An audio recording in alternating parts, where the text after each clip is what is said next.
बहुत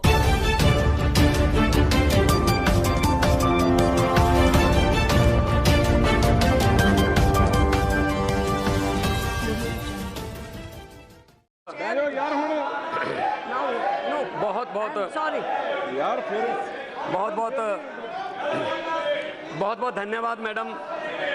मैं इस नो कॉन्फिडेंस मोशन के पक्ष में, मैडम हाउस ऑर्डर में नहीं है मैडम, वही सब ऑर्डर में आप बोलते जाओ। मैं क्या बोलूं?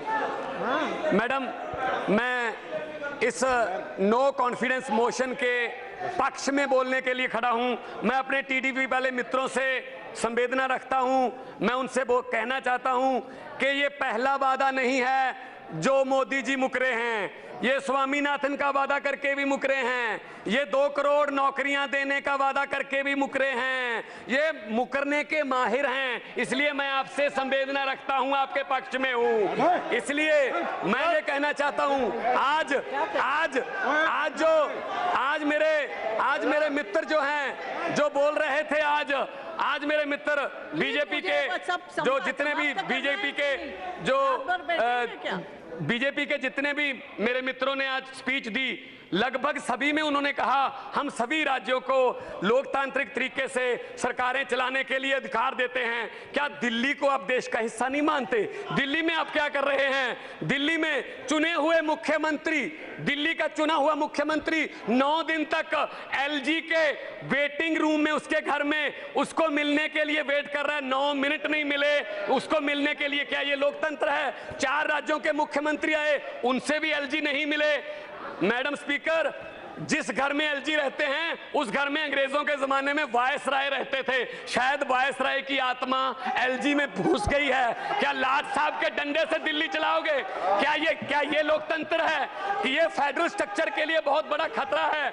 ये गोवा में भी ऐसे करते हैं, ये अरुणाचल प्रदेश में भी ऐसे करते हैं। मैडम मैं आगे कहना चाहता हूं, प्रधानमंत्री जी जब किसी स्टेट में जाते हैं तो उस स्टेट की जो ट्रेडिशनल उसकी ड्रेस होती है वो उनको पहनाई जाती है। दुख से कहना पड़ रहा है कि पिछले दिनों प्रधानमंत्री जी पंजाब के दौरे पर गए, उनको पगड़ी पहनाई गई। 90% कुर्बानियां पंजाब देश को याद कराने के लिए पंजाबियों की हैं। दुख से कहना पड़ रहा है 90% जो कुर्बानियां देने वाले पंजाबी जिन्होंने देश आजाद कराया, उस आजाद देश का प्रधानमंत्री 90 सेकंड तक भी वो पगड़ी को अपने सर पे नहीं रखता। 5 सेकंड में उन्होंने पगड़ी फेंक दी। इससे पता चलता है कि माइनॉरिटीज की कितनी कदर है प्रधानमंत्री के दिल में। मैडम मैं ये कहना चाहता हूं, आज डिबेट किस बात पे चल रही है? बेरोजगारी पे तो कोई डिबेट ही नहीं चल रही। आज डिजिटल इंडिया पे तो बात ही नहीं कर रहा। आज डिबेट चल रही है हिंदू मुस्लिम पे। कोई भी टीवी लगा लो, हिंदू मुस्लिम। ये देश में जो ये विभाजन की जो राजनीति है, ये बहुत ही खतरनाक है। ये बहुत ही देश को बांटने वाली बात है। मैडम पेट्रोल और डीजल के भाव कहां चले गए? क्या बोल के आई थी सरकार? बहुत हुई महंगाई की मार, अब की बार बीजेपी सरकार। लेकिन महंगाई की बात पूछो, आप सब्जियां खरीदने जाओ तो क्या हाल है? डॉलर की कीमत ऑल टाइम लो है, 70 रुपए तक चली गई है। ये कौन सी प्राप्ति है? बड़ी बड़ी प्राप्तियां गिना रहे थे। मैडम आखिर में मैं एक छोटी सी कविता बोलकर बैठ जाऊंगा, कृपया घंटी मत बजाना, फिर डिस्टर्ब हो जाता है मैडम प्लीज।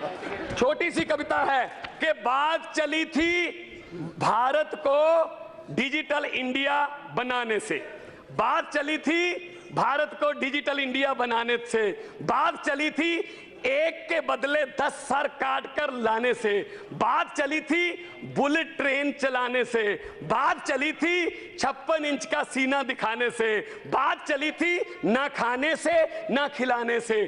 कहां गई वो 100 दिन में काले धन की बात? पिछले 4 साल से देश की जनता सुन रही है सिर्फ रेडियो पर मन की बात।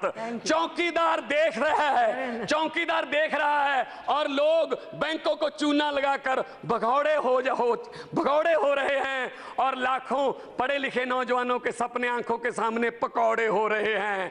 अब तो साहब के ऑफिस से मेन्यू बनकर आता है कि हमने क्या पहनना है और हम क्या खाने वाले हैं। मोदी जी अगले 6-7 महीने में आप जाने वाले हैं, कृपया जाते जाते ही बता दीजिए अच्छे दिन कब आने वाले हैं। बहुत बहुत शुक्रिया।